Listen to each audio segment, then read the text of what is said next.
v1 और v2, इसको करो v1 और v2। अब यहाँ मान लो ये क्या मान लेते हैं इसको x1, ये तो कल ही बताए थे कि लेंथ को x1 मान लेते हैं और इसके लेंथ को हम x2 मान लेंगे।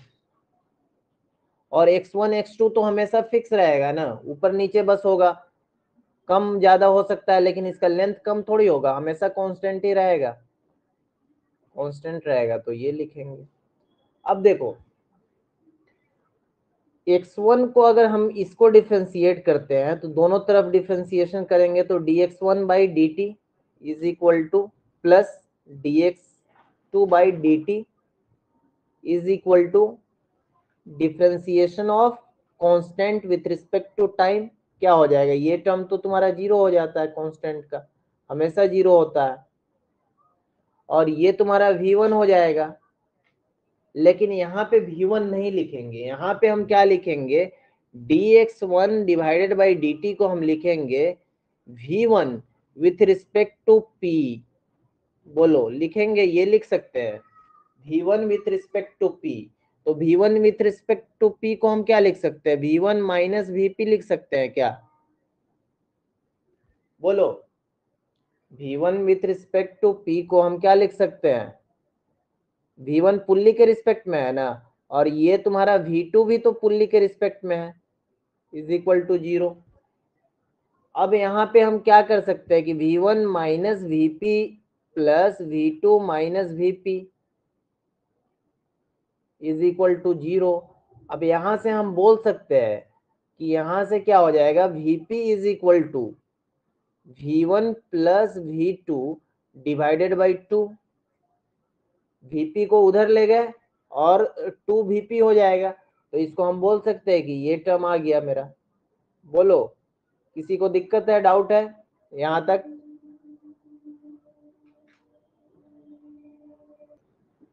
कल वो क्या था, वो टंगा हुआ था, टंगा हुआ रहने के वजह से वो क्या था, उसका वेलोसिटी ऑफ पुल्ली कुछ था ही नहीं, जीरो था, तो हम नहीं लिखे थे। यहाँ पे अगर जीरो कर देते हैं तो बात वही ना आ जाएगा, सोचो इसका वेलोसिटी जीरो हो जाए तो ये बात वही आ जाएगा कल ही वाला, लेकिन यहाँ पे दे दिया है कि वेलोसिटी पुल्ली का है। ठीक है,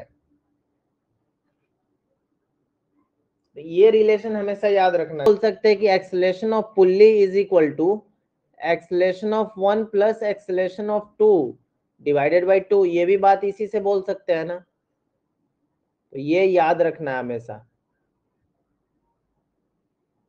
ये दोनों चीज को याद रखना है ना। ये जब आगे खींच रहा है इसको 5 से, तो एक वक्त कैसा आएगा कि इसको खींचेगा, ये धीरे धीरे खिंचा के कैसे आगे बढ़ेगा, ऐसे बढ़ेगा आगे। मान लेते हैं ये वेलोसिटी ऑफ बी तुम्हारा हो गया, इसी से ना आगे बढ़ेगा, ये ऐसे खींचेगा, ये आगे की तरफ खींचेगा तो इसी वेलोसिटी से, तो ये तो हर जगह इसका 5 ही ना होगा, ये 5 से जाएगा तो ये भी 5 से जाएगा, ये भी 5 से जाएगा, जाएगा ना। अब सोचो, तो इसका हमको 5 के इक्वल किसको करना पड़ेगा, वेलोसिटी ऑफ बी का कॉस, कॉस लेना पड़ेगा कितना, 53 से। बोलो ये बात समझ में आया?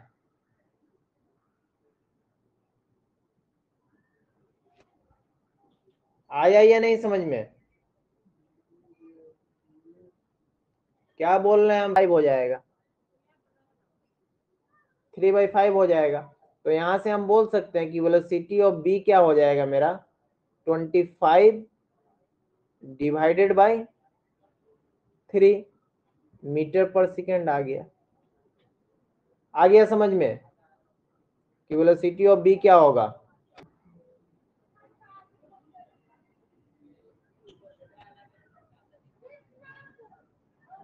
देखो ध्यान देना, ये वेलोसिटी ऑफ बी क्या है तुम्हारा, इधर जाएगा, वेलोसिटी ऑफ बी इधर जाएगा, तो हमको तो इसका कौन सा कंपोनेंट इसमें मिलेगा, स्ट्रिंग को कौन सा देगा, ये वेलोसिटी ऑफ बी जो होगा ये वाला देगा, वेलोसिटी ऑफ बी cos 37 वाला। cos 37 किसको इक्वल करेंगे, cos 37 2 के इक्वल आ जाएगा। तो cos 37 क्या होता है, 4/5 होता है क्या, 4/5 होता है, इज इक्वल टू 2। तो यहाँ से 2 से 2 को कैंसिल करो, तो वेलोसिटी ऑफ बी तुम्हारा क्या आ जाएगा, 5/2 आ जाएगा, या 10/4, वही बात है। मीटर पर सेकेंड। आसान है कि नहीं, बोलो, समझ में आ रहा है? इसका दे दिया 6 मीटर पर सेकेंड, इसको भी बोला है कि अपवर्ड में ही है। तो अब बताओ वेलोसिटी ऑफ बी तुम्हारा क्या होगा, वेलोसिटी ऑफ बी तुम्हारा क्या होगा, बताना है तुमको। चलो फॉर्मूला क्या बताए थे, जल्दी उसी पे बना दो। Plus velocity of A plus velocity of B divided by 2। तो वेलोसिटी ऑफ पुल्ली क्या है तुम्हारा, 4 है कि नहीं, और 4 क्या है, ऊपर की तरफ है तो प्लस ले रहे हैं। वेलोसिटी ऑफ ए भी दिया है, वेलोसिटी ऑफ ए क्या दिया है, वेलोसिटी ऑफ ए दिया है 6, 6 भी ऊपर में ही दिया है, अपवर्ड है तो पॉजिटिव ही ले रहे हैं। वेलोसिटी ऑफ बी, तो यहां देखना, ये जाएगा उधर तो 4 दूनी 8, और इधर आएगा -6 is equal to velocity of B. तो वेलोसिटी ऑफ बी यहाँ पे 2 आया, और 2 किस में आया, पॉजिटिव में आया है, तो इसका मतलब अपवर्ड ही जाएगा, ये भी अपवर्ड ही जाएगा। ठीक है, सोचो ना, जब ये, अब यहाँ पे देखना, ये भी अपवर्ड है तो velocity of pulley plus velocity of A plus velocity of B divided by 2। तो वेलोसिटी ऑफ पुल्ली यहाँ पे क्या आ जाएगा, वेलोसिटी ऑफ पुल्ली 2 हो जाएगा, और वेलोसिटी ऑफ ए 6 हो जाएगा, अपवर्ड है तो पॉजिटिव ही लिए। Velocity of B divided by 2, तो यहाँ पे देखना क्या आएगा तुम्हारा, velocity of B is equal to 4 -6 कितना आ रहा है, -2। तो -2 आने का मतलब क्या हो गया, ये डाउनवर्ड में जाएगा, ये डाउनवर्ड जाएगा 2 मीटर पर सेकेंड से। ये क्या जाएगा, माइनस में आने का मतलब हो गया डाउनवर्ड, माइनस को हम लोग निगेटिव लेते हैं ना, तो ये डाउनवर्ड हो गया तुम्हारा। समझ में आ रहा है, बोलो ए क्या होगा, जल्दी करो।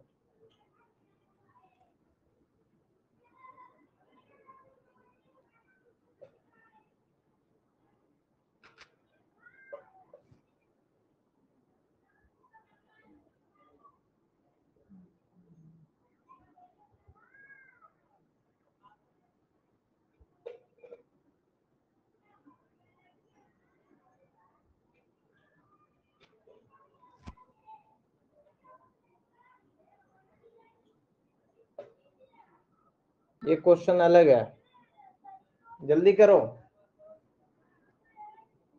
देखो इसके लिए प्लस इज इक्वल टू, मान लो वेलोसिटी ऑफ ए है और यहाँ पे कुछ नहीं है, ये पॉइंट, तो वेलोसिटी यहाँ पे 0 है कि नहीं, डिवाइडेड बाई 2 हो जाएगा क्या। तो वेलोसिटी ऑफ पुल्ली मेरा 4 है, और वेलोसिटी ऑफ ए यहाँ से क्या हो जाएगा, 2 इसमें गुना हो जाएगा, तो velocity of A is equal to 8 हो जाएगा क्या, 8 मीटर पर सेकेंड। बोलो समझ में आया। अब इसको बनाओ, इसमें बोल रहा है कि ए जो है 4 से नीचे आ रहा है और बी 3 से ऊपर जा रहा है, तो सी का बताना है, वेलोसिटी ऑफ सी। जल्दी, यहाँ पे वेलोसिटी ऑफ, सबसे पहले जो दिया हुआ है क्या करेंगे, इस पोर्शन को देखो, ध्यान देना, इस पोर्शन को देखो, ये वाला पोर्शन देखो पहले। ये पोर्शन तुम्हारा क्या है, मान लेते हैं पुल्ली है, तो वेलोसिटी ऑफ पुल्ली, यहाँ पे इसको मान लेते हैं वेलोसिटी ऑफ पुल्ली 1 Vp1, और इसको मान लेते हैं तुम्हारा Vp2। Vp2 तो ऐसे भी 0 है, इसमें तो कुछ कहना ही नहीं, Vp3। ठीक है, अब ध्यान देना, velocity of pulley 1 is equal to, यहाँ पे क्या है, वेलोसिटी ऑफ पुल्ली से क्या अटैच है, 0, क्योंकि ये तो टंगा हुआ है तो इसका कुछ हो ही नहीं सकता। अब velocity of A divided by 2 तुम्हारा आ गया ना, तो यहां से देखना, वेलोसिटी ऑफ ए क्या है तुम्हारा, 4 है, और डिवाइडेड बाई 2 है, इसका मतलब 2 तुम्हारा आ गया। अब देखो एक काम यहाँ पे गलत काम क्या कर दिए, कि वेलोसिटी ऑफ ए डाउनवर्ड दिया है ना, तो माइनस यहाँ पे ले लेते हैं, velocity of plus V A, तो यहाँ पे लगा देते कि -4, तब हमको समझ में आ जाता है कि वेलोसिटी ऑफ पुल्ली भी नीचे गिर रहा है, ठीक है, -2 के साथ नीचे गिर रहा है। समझ में आ रहा है बात?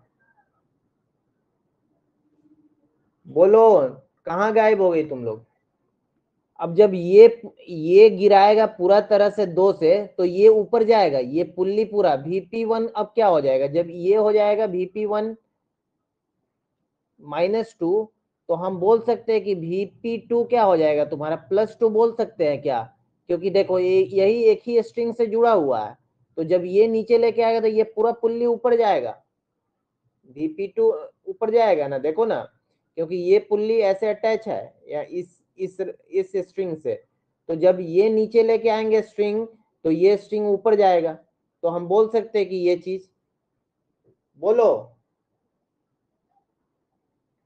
जब ये समझ में आ रहा है क्या बोले हैं, Vp1 -2 है तो Vp2 +2। अब हम क्या करेंगे, अब Vp3 हो जाएगा, यहाँ 3 है ना, Vp3 यहाँ पे हो जाएगा +2, Vp2 तो 0 हो जाएगा, ये तो कंफर्म है कि 0 है, क्योंकि टंगा हुआ है तो 0 है। अब देखो Vp3 इज इक्वल टू, हम क्या बोल सकते हैं, Vp3 इज इक्वल टू, इससे क्या अटैच है, Vb और Vc अटैच है, इसका डिवीजन 2 बार हो जाएगा, 2 से डिवाइड कर देंगे। अब हमको देखना है कि सब पॉजिटिव है कि नहीं, ये प्लस लिए हैं तो ये पॉजिटिव ही लिख देंगे 2, और वेलोसिटी ऑफ बी दिया हुआ है कि ऊपर ही जा रहा है, तो वेलोसिटी ऑफ बी ऊपर जा रहा है, इसका मतलब +3 ही लेंगे, और ये नहीं मालूम है कि ये क्या आएगा, प्लस में आएगा कि माइनस में आएगा। तो अब यहाँ से वेलोसिटी ऑफ सी निकाल देंगे, वेलोसिटी ऑफ सी देखो इधर जाएगा तो 4, और ये प्लस उधर जाएगा तो -3 हो जाएगा, तो 1 आ जाएगा क्या, 1 मीटर पर सेकेंड। बोलो, समझने में कोई दिक्कत हुआ? लेना, इसको 2 तरह से बना सकते हैं। सबसे पहले हम क्या बोल सकते हैं, यहाँ पे कि टेंशन हम बोल सकते हैं, यहाँ पे टेंशन टी है, देखना यहाँ पे टेंशन टी है, तो यहाँ टेंशन टी होगा, तो यहाँ टेंशन टी क्या हो, 2t होगा, बोलो 2t टेंशन होगा, होगा या नहीं?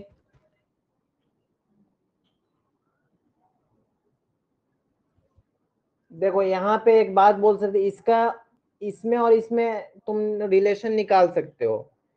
रिलेशन कैसे निकल सकता है, मान लो एक्सलेशन इसका मान लेते हैं, एक्सलेशन जो है ये a2 मानते हैं और इसको a1 मानते हैं, और ये तुम्हारा यहाँ पे एक्सेलरेशन क्या हो जाएगा, 0 हो जाएगा, तो हम बोल सकते हैं कि a2 is equal to a1 +0 divided by 2। तो इसका मतलब a1 का जो वैल्यू आया है दोगुना आएगा किसके, a2 से। तो हम इसको अगर a2 को हम a मान ले, a2 is equal to a मान ले, तो a1 हम क्या डायरेक्ट मान सकते हैं कि 2a हो जाएगा, बोलो।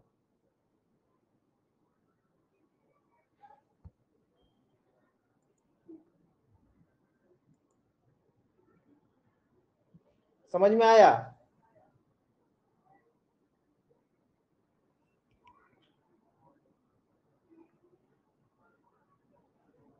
अब देखो एक बार इक्वेशन लिखो, इक्वेशन क्या लिखना है, ये आगे ले जाएगा, टी से आगे ले जाएगा किसको, टी ले जाएगा m1 को, तो टी तो ले जाएगा डायरेक्ट, तो टी के अंदर तो एक ही फोर्स है, ये m1 के लिए देखना, m1 जो तुम्हारा है इसके लिए क्या है तुम्हारा, सिर्फ टेंशन इसको दे लगा रहा है, तो टी किसके इक्वल हो जाएगा, mass into acceleration, m1 into a1, तो m1 इंटू a1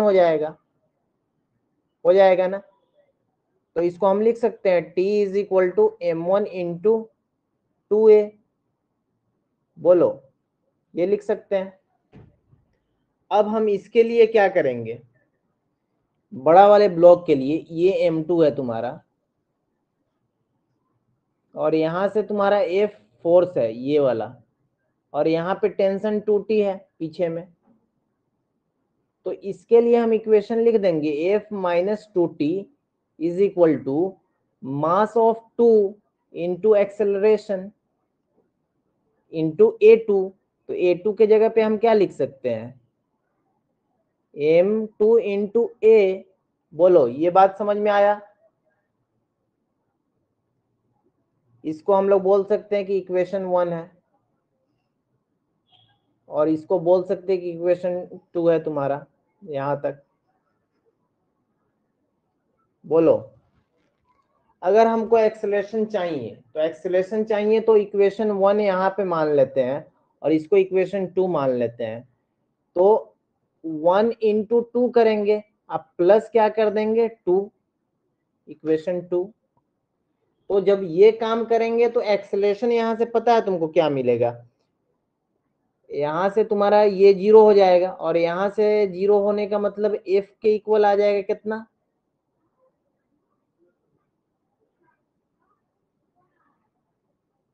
एफ के कितना आ जाएगा तुम्हारा, M2 इंटू ए है, तो F is equal to M, यहाँ पे गुना हो रहा है 2 से, तो 2 से गुना हो रहा है तो 4m1 इंटू ए, और यहाँ पे क्या हो जाएगा डायरेक्ट तुम्हारा M2 इंटू ए।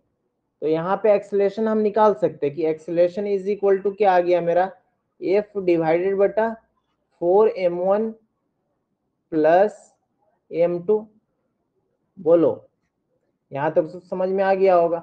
अब फोर्स का वैल्यू दे दिया है तुम्हारा, फोर्स का भी वैल्यू दिया है, फोर्स का वैल्यू दिया हुआ है। फोर्स का वैल्यू क्या है तुम्हारा 1.5 न्यूटन, तो अब डायरेक्ट रखो 1.5, और यहाँ पे ग्राम दिया है तो उसको केजी करना पड़ेगा, तो ग्राम को केजी करना पड़ेगा। तो यहाँ से देखो इसको अगर 100 से 1000 से हम करते हैं तो क्या आ जाएगा, 3 जीरो से 0.3 और 0.5 यहाँ से आएगा, तो M1 का वैल्यू 0.3, तो 4 इंटू 0.3 अब प्लस 0.5, तो यहाँ से क्या आ जाएगा 1.5 और 0.5, तो 1.2 और 0.5, तो 1.5 डिवाइडेड बाय 1.7 आएगा क्या, 1.2 प्लस 0.5 1.7, तो 15/17 आ गया ना एक्सेलरेशन इसका। तो एक्सेलरेशन ऑफ M2 पूछा था, M2 का मतलब A का एक्सेलरेशन A ही तो फाइंड करना है ना।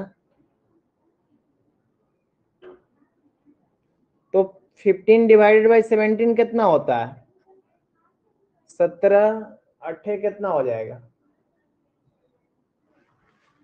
0.88 आ रहा है ना, 0.88 मीटर पर सेकेंड स्क्वायर। एक्सेलरेशन इसके लिए 0.88 आ गया ना, इसका कितना आ गया 0.88 आ गया। अगर इसका पूछा जाए तो 2 गुने 0.88, ठीक है।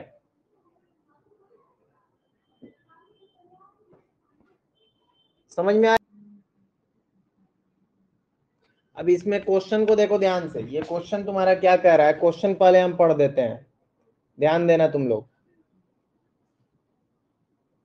बोल रहा है कि 2 पार्टिकल है जो मास m है और 2m है, रखा हुआ है किसी स्मूथ हॉरिजॉन्टल टेबल, और एक स्ट्रिंग जो है उससे हैंग किया गया है, देखो ये इस तरह से हैंग किया गया है, एक पुल्ली से अटैच किया गया, विच कैरीज 3m मास, जो मास कितना है 3m है, ठीक है, और यहाँ पे 2m है और m है।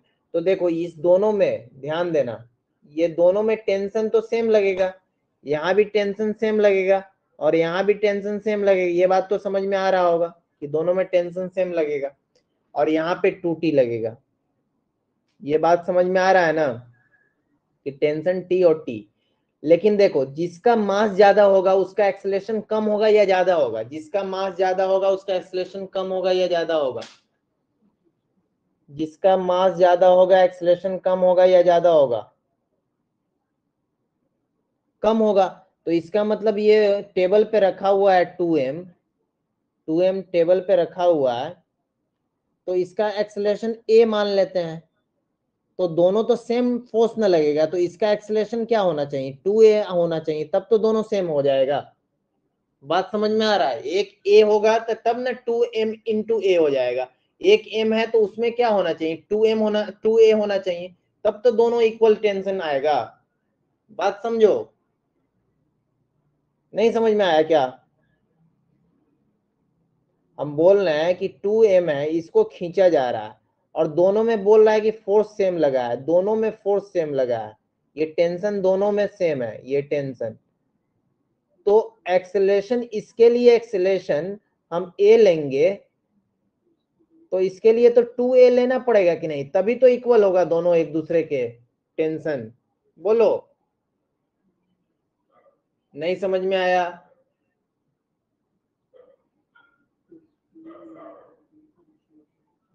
नहीं, हम बोल रहे हैं देखो, मान लो कि एक और मास m है और एक मास 2m है, ठीक है।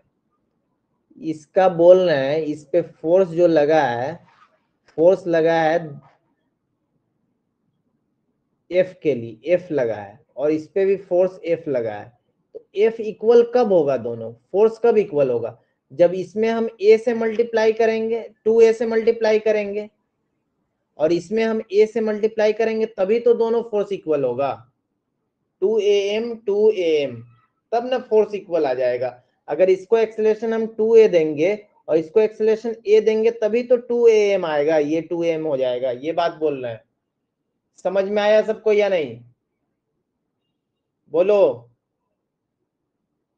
रहता है तो acceleration of 2m plus acceleration of m divided by 2 is equal to क्या हो जाएगा, एक्सेलरेशन ऑफ 3m हो जाएगा क्या?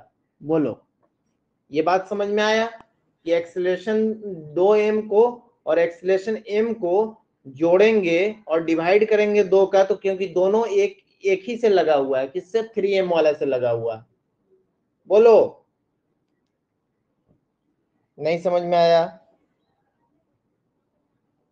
अब हम यहाँ पे दोनों नीचे गिर रहा है, नीचे की तरफ गिर रहा है, तो नीचे गिर रहा है तो हम क्या बोल सकते हैं कि माइनस, एक को लिए हैं a और एक को ले लेंगे -2a, इसका मतलब, और डिवाइडेड बाई 2, इसका मतलब -3a डिवाइडेड बाई 2 तुम्हारा क्या आ जाएगा? -3a डिवाइडेड बाई 2 तुम्हारा एक्सेलरेशन है। माइनस क्या इंडिकेट कर रहा है? ये डाउनवर्ड जा रहा है। माइनस क्या इंडिकेट कर रहा है? ये डाउनवर्ड है। ये भी नीचे जा रहा था, इस वजह से इसको माइनस माइनस किए हैं। स्ट्रिंग देखो ना, नीचे जाएगा, तो डाउनवर्ड ये इंडिकेट कर रहा है ना? अब देखना ध्यान से, अब तुम इक्वेशन लिखना चाहते हो, किसका एक्सेलरेशन निकालना है? The part of a string outside the table are vertical. Find the acceleration of particle 3m. अब 3m के लिए इक्वेशन लिखेंगे, इक्वेशन ऑफ 3m। देखो 3m यहाँ पे लटका हुआ है और ये 2t ऊपर लगाएगा, और इसको क्या नीचे लेके जाएगा? 3mg नीचे लेके जाएगा कि नहीं? बोलो, इसके लिए इक्वेशन ये लिखेंगे कि नहीं? बोलो,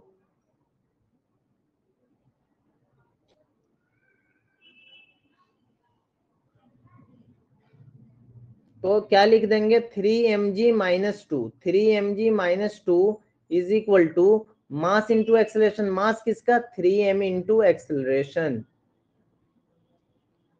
अब तुमको क्या चाहिए? एक्सेलरेशन चाहिए ना, तो टेंशन भी तुमको मालूम है। टेंशन क्या मालूम है? बोलो, टेंशन मालूम है या नहीं? टेंशन मालूम है? टेंशन एक तरह से बोल सकते हैं, देखो ना, यहाँ से टेंशन हम बोल सकते हैं कि T इज इक्वल टू क्या है, यहाँ से 2m इंटू ए है कि नहीं, और T इज इक्वल टू यहाँ से भी तो सेम ही ना ये है। तो टेंशन भी मालूम है और एक्सेलरेशन भी मालूम है, तो ए का भी वैल्यू मालूम है। एक्सेलरेशन ऑफ, यहाँ पे क्या लिखेंगे? एक्सेलरेशन ऑफ 3m लिखेंगे ना। ये एक्सेलरेशन जो माने हैं, ये क्या है तुम्हारा? 3m का है ना, एक्सेलरेशन ऑफ 3m, तो 3mg। और टेंशन तुम्हारा क्या है? तुम्हारा 2 into 2 into m into a is equal to 3m। और एक्सेलेरेशन अभी क्या बोले हैं कि -3m ये लिए है ना, तो डाउनवर्ड में तो हम ले ही रहे हैं, तो अब माइनस लगाने का कोई जरूरत नहीं है, क्योंकि डाउनवर्ड हम बोल चुके हैं। तो डाउनवर्ड का को तो इधर ले ही लिए हैं, तो यहाँ पे प्लस ही लगा देंगे, ठीक है। 3, क्योंकि हम डाउनवर्ड तो ऑलरेडी ले ही चुके हैं ना कि 3 mg नीचे जा रहा है और माइनस टेंशन, तो क्यों लेंगे अब डाउनवर्ड, माइनस नहीं देंगे, ठीक है। तो यहां से m को गायब करो, m को गायब करो और m को गायब करो, तो यहां से देखो 3g इज इक्वल टू, यहां से 9a divided by 2 plus 2 into 4a plus 4a। तो अब देखो 8 9 8 कितना हो जाएगा, 17 हो जाएगा ना।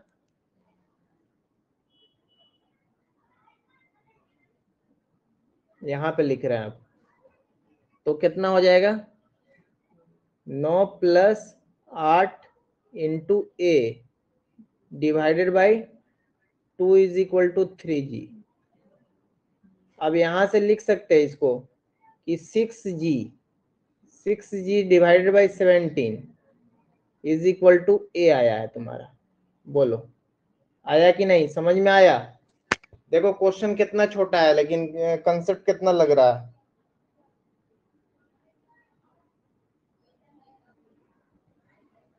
एक्सलेशन किसका पूछ रहा है, 3m के लिए ना पूछ रहा है, तो एक्सलेशन ऑफ 3m क्या हो जाएगा। अब तो एक का ना वैल्यू आया है, तो यहां से हम बोल सकते हैं कि acceleration of 3m, acceleration of 3m क्या है, 3a डिवाइडेड बाई 2 है, तो यहां से बोल सकते हैं कि 3 इंटू ए का वैल्यू कितना है 6g डिवाइडेड बाई 2 और ये 17, तो 9g/17 आ रहा है, 9g/17, ये आंसर है तुम्हारा। एक्सेलरेशन ऑफ 3m पूछा है ना, इसका एक्सेलरेशन पूछा था, ये है तुम्हारा। बोल सकते हैं।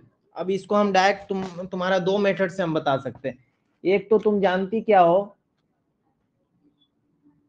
कि A1 गिरेगा, तो A1 तो गिरेगा और A2 भी जा रहा है, A1 जा रहा है A2 जा रहा है, तो ये किसके इक्वल हो जाएगा,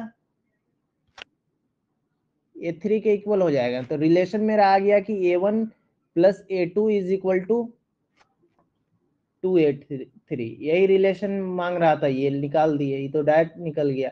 और ये सब डाउनवर्ड लिए हैं, सबको हम डाउनवर्ड ले लिए हैं, याद रखना डाउनवर्ड लेंगे, अगर वैल्यू देगा तो माइनस लगा के लेंगे, ठीक है। सब नीचे जा रहा है ना, सब देखो इधर जा रहा है तो नीचे ही ना जाएगा, ये जा रहा है। तो एक और मेथड इसका देख लो, ध्यान देना, यहाँ M1 है ना, और ये पुल्ली है यहाँ पे, और ये पुल्ली है, यहाँ M2 है।